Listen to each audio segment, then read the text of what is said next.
What up, guys? Captain Gamesta here with the Super Fun Force, and today we're going to take a look at one of the greatest classic anime series of all time, Combattler V!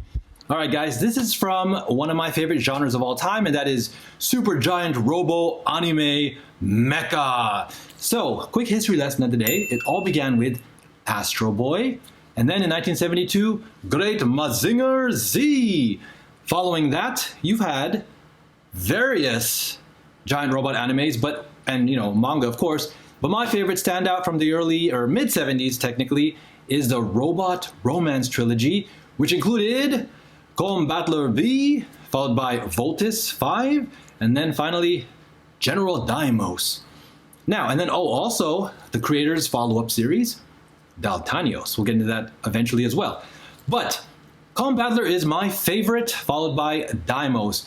Now, Voltus is the one that's probably the most popular because it made more of an international impact following the success of Combattler.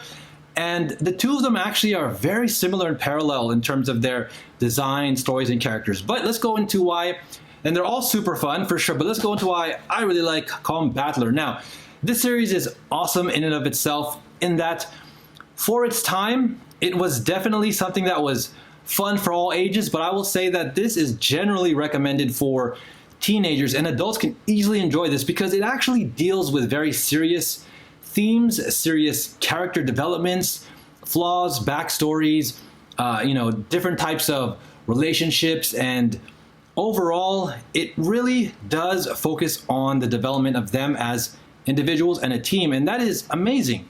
So it does, of course, follow the typical weekly monster formula or monster of the week, where the heroes have to form Combattler to defeat the evil, gigantic enemy robot monster mecha.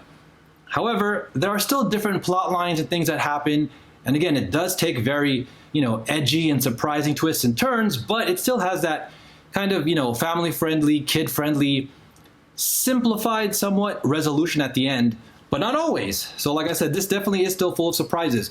Now, the general story is that Earth is being attacked by the Cabellians. Now, this is an alien race that basically comes here and says, you know what, we need to further the survivability and the resources of our alien race, and we're just going to destroy and take over Earth. No questions asked, no compromises, sorry. So basically, they're evil and they're bad. So a genius scientist who's been working on creating these 5 vehicles that combine into Combattler V assembles a team of characters, and it's a very flavorful and fun cast. All right, guys, what's up? Let's take a closer look at the Blu-ray as I pop this open. Boom! Look at that, excelente. We have here the art, again, wonderful selection by Discotek Media.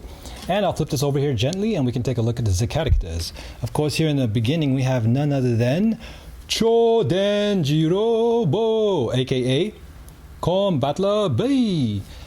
And to the right is, I guess you would consider him the main protagonist, although they're all to some extent, equally main characters. This is Hyoma Aoi, and basically, this guy is the kind of reckless, hot-tempered man of action guy with a shady past. He basically is the kind of street tough, street smart, street fighting guy with this shady past of belonging to an illegal motorcycle gang out on the streets of Japan or Nippon.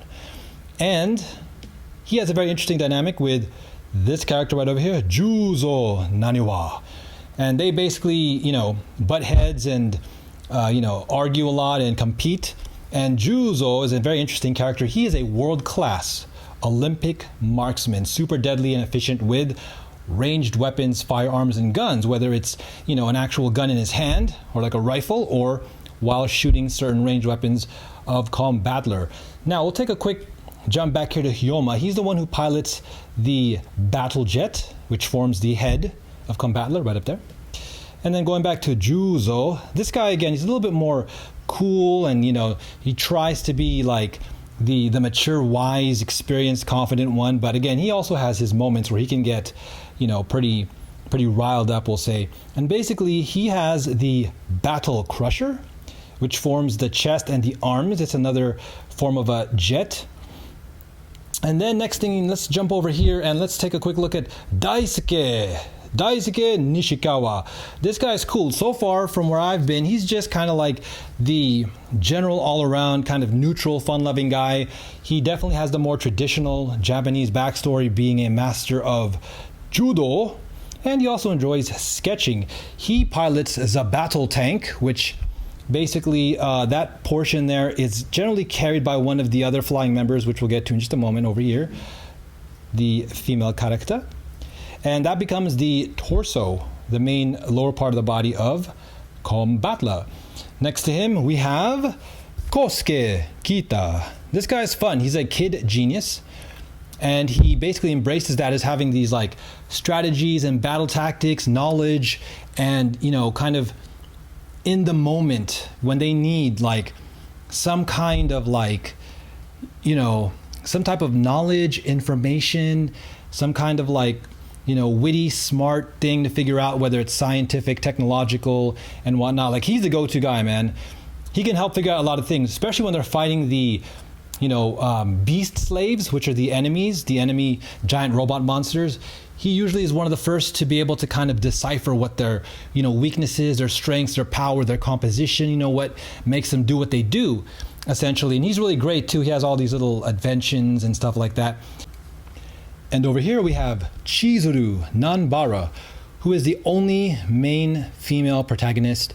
And in that regard, she has the more, you know, feminine, sweet, tender-hearted, caring character type, but she definitely is brave, skilled, and, you know, is just as part of the team, an equal part of the team as anyone else, essentially. And she does have a dramatic twist, which I won't go into spoilers with, that, you know, also kind of reinforces her strength and her value. And she's also the granddaughter of the genius scientist who invented Combattler, and she also pilots the Battle Marine, which is like a combination jet tank vehicle, and she actually will be the one to carry Daisuke, since his tank cannot be used aerially, you know, or in the air basically. So he needs to rely on her to be able to, like, you know, clamp down on the tank and transport it essentially. So I think that's a really cool concept. And as the series evolves, we'll see other female characters that are quite different from her.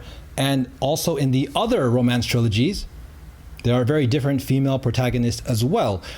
This coming from that first standard, I don't think is a problem at all.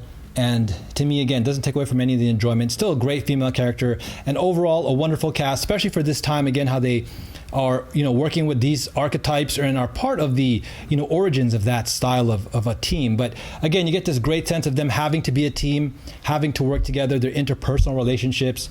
So wonderful. Again, wonderful, wonderful anime storyline, especially for its time. Definitely recommended. All right. As the story progresses and starts off, you realize that in order for them to work together, they do have to get along. They have to be on the same page, like emotionally, physically, and then they need to combine by all kind of being on that same wavelength. Because if something's wrong, something's out of whack, someone is like, you know, too injured, under too much stress, and they have difficulty combining in the Combattler V. So that's a nice, interesting twist that can always add tension in certain situations and for different plot points. Now, I want to quickly take a look at the Blu-ray. This is from Discotek Media. Shout out to you guys. And that's Disco with a K. They're releasing these subtitled, translated versions. And some are in standard definition like this is, even though it's on Blu-ray. But they do have high definition and 4K releases as well. Now, this is still monumental because other than this, there's really no way to watch a properly translated version of Combattler. So I'm really happy that they're bringing back classics as far as this series goes. So again, big ups to you guys. I can't wait to see more. And so I have this flipped inside out, something I like to do a lot.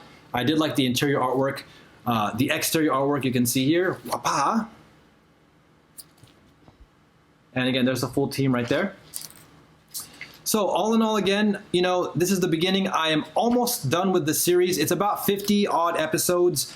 And it's basically something that I would recommend you watch every day, every other day. It's not something that you would necessarily want to binge because it might become repetitive. You know, it has a catchy song, the, you know, kind of reused transformation sequences, and just the overall formula. So it's something that you would want to enjoy in small doses over time, and then you would fully appreciate the series. You know, not to mention, between episodes, it does feel like a lot of time passes for the characters. It's not necessarily like every day, you know, it's kind of like maybe every couple of days, weeks, or like a month. But there are story episodes that do, you know, kind of continue one after the other, which, you know, are obviously stated, but not many. Again, most of it feels like time is passing in between episodes. So it kind of feels good to come back to it and then just have that rekindling of the excitement of the introductory, the song, the transformation sequences for it to feel fresh again.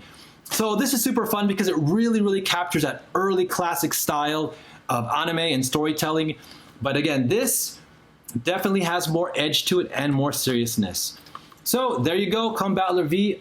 Awesome series. I'm going to have more to come. Perhaps I'll do a follow-up video about my review of the entire series as a whole once I finish it. And I also have some action model toys coming. All right, guys, thanks so much for hanging out. I definitely recommend you watch Combattler V if you're interested in giant robot mecha, you like robots, Transformers, superheroes, and kind of like this whole group dynamic, Power Ranger styles type of stuff. And again, the artwork, oh, by the way, is beautiful. And, you know, from that era, even by today's standards, I really appreciate the more like detailed, kind of like sketchy style. It definitely has its place, even today. But that might be another video. So again, you can really appreciate the art. I totally do. Your mileage may vary, it's subjective, but I hope you guys do. All right, thanks so much, guys. Let me know, what do you guys think? You know, what are some of your favorite giant robots? What do you think about Combattler? What about Combattler versus Voltus? Which one is better in your opinion? Combattler. But anyway, guys, maybe I'll do a video about that another time. Thanks so much for hanging out, and we'll see you guys again soon.